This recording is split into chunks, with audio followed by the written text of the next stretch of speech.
I'm Dr. Vanita Rattan. I'm a doctor, but I'm also a cosmetic formulator specifically for skin of color. So today's video is all about skin of color. Does it require different skincare to Caucasian skin? What is the composition of skin of color? What are the mistakes that we're making in the community? And what should we be looking for when it comes to our skincare and the ingredients in it? Now, unfortunately, the vast majority of skincare really was designed for Caucasian skin. The key is really that with skin of color, our skin is much more sensitive to inflammation. So as I always say, one scratch, one bite or one burn and we hyperpigment.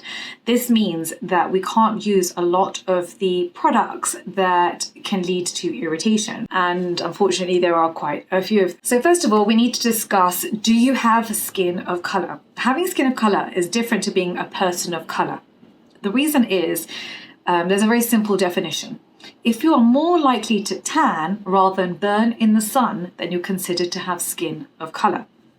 So we have a scale called the Fitzpatrick scale from 1 to 6. I'm Fitzpatrick 4 on the scale, and 1 and 2 is for Caucasian skin. 3 tends to be more for olive skin. 4 tends to be more for South Asian skin.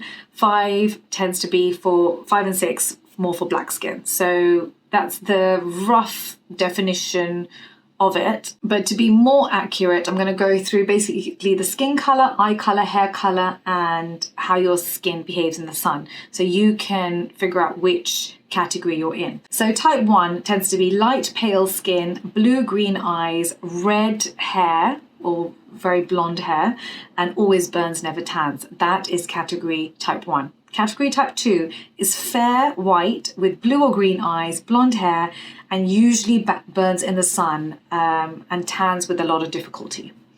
Type 3 is olive skin. It tends to be more European, so light brown eye color, dark brown hair, mild burns and a gradual tan. Those are type 3.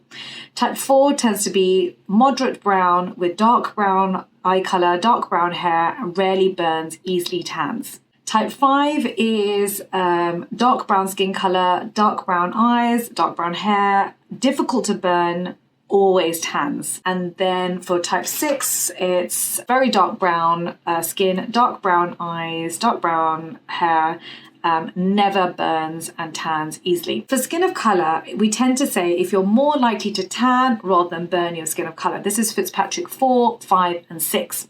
The tricky part happens with type 3 because with type 3, it tends to be European skin, and they can tan, but they burn too. But for them, they wouldn't consider themselves a person of color, but actually their skin is behaving like skin of color because they tend to get melasma and hyperpigmentation as well. This is why in Europe you will see ladies with pigmentation in this area because their melanocytes have been triggered by UV. So the question you're asking me right now is, well, Dr. V, why does skin of color tan rather than burn? The reason is that our melanocytes are larger. Those are cells producing the pigment melanin. Those cells are larger and they are easier to trigger for skin of color. This is why we can't afford any inflammation on our skin. And you always hear me say, one scratch, one bite, one burn, and we hyperpigment.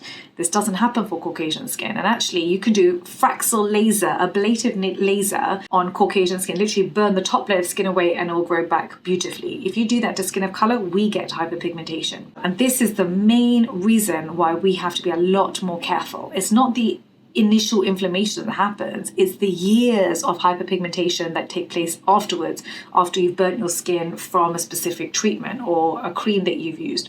And that is absolutely the worst. You know, when you're trying to fix something on your skin or you're trying to feel good about, you know, your acne, and then you burn because you've used something that was too harsh for your skin. So as you know, this entire channel has been dedicated to skin of color and it's non-sponsored. None of my videos have ever been sponsored and they will never be sponsored. It is purely a video library for our global skin of color family to know which ingredients are in their products, which ones I recommend and which ones I would sidestep. Something else might help you is our book, Skin Revolution, which is now available on Amazon. It's been published by HarperCollins. They've been fantastic.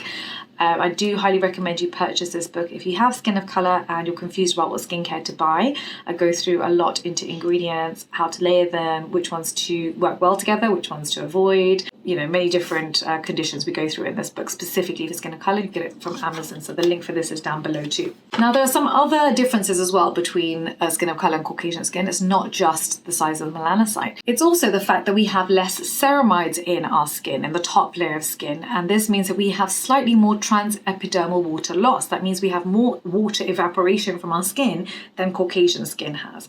This means that actually in our skincare, we need ceramides, we need humectants. Those are water magnets. Things like glycerin are amazing. We also need amino acids. They also act as water magnets, holding water in that top layer of skin. In addition to this, because our skin responds to any form of inflammation, we have to be a lot more careful. This means that products that we use should be NAF safe. That means no denatured alcohol that can dry the skin, because denatured alcohol is volatile, it evaporates from the skin and takes water away with it. So we want to avoid denatured alcohol in our skincare. We want to avoid fragrance. Now, fragrance, unfortunately, is in about 95% of skincare that's out there, and that's why a lot of skincare really isn't suitable for skin of color. Fragrance is a #1 cause of contact dermatitis, and with us, it's not just the inflammation that takes place, it's also the hyperpigmentation later that can last for years, which I absolutely do not want you to get, but it is so common, unfortunately, with any form of rash or inflammation of the skin. In addition, even if you're fine with a product with fragrance in it now, years later you can get sensitivity to it, and it's also a co-sensitizer. That means that you can become allergic to the other ingredients in that product, which then becomes such a headache because it's similar ingredients used in all skincare.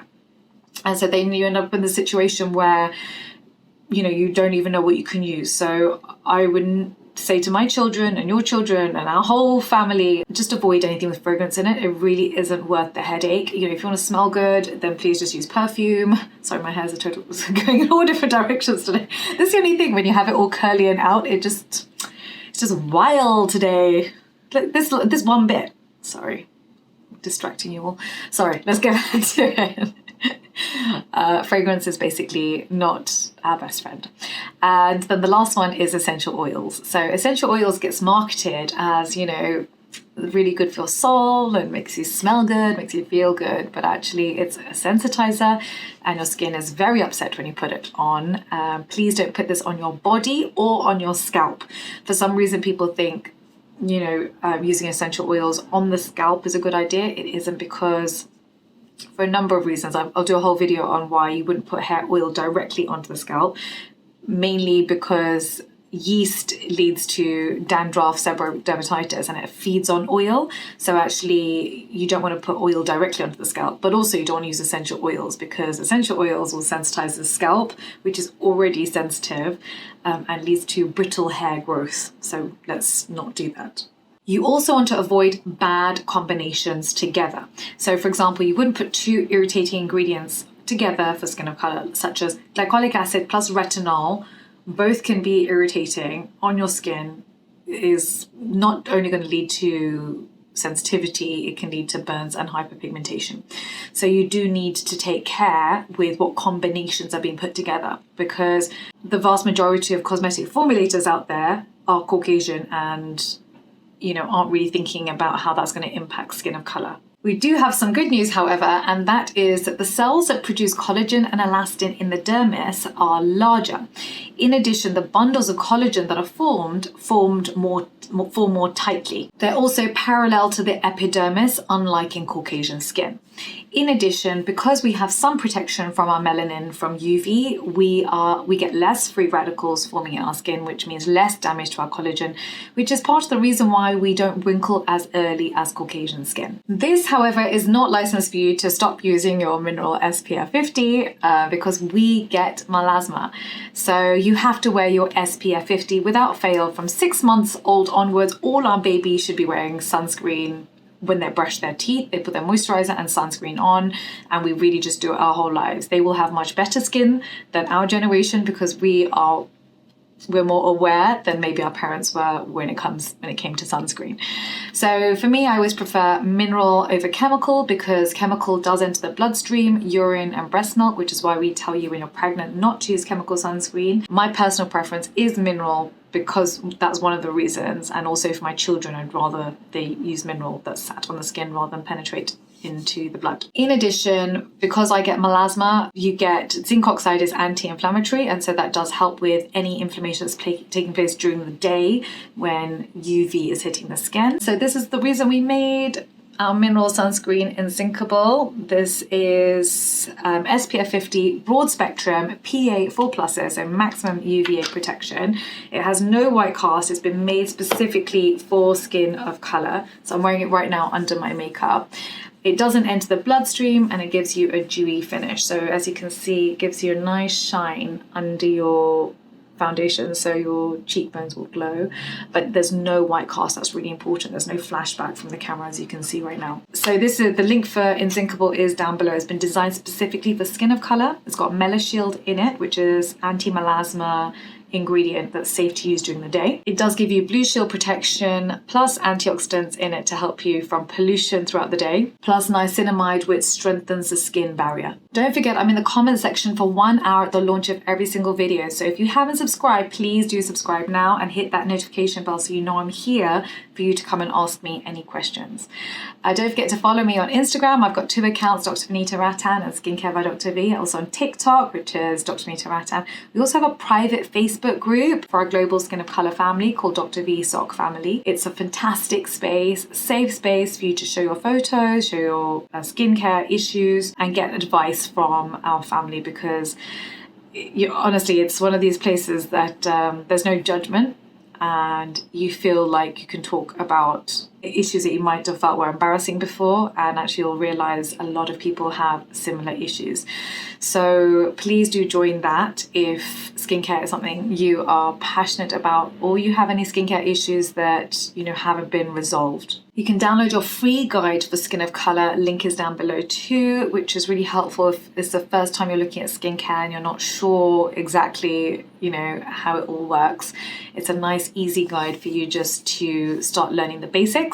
And you can also visit our online shop, Skincare by Dr. V, which is all our products formulated specifically for skin of color, and the link for that is down below too.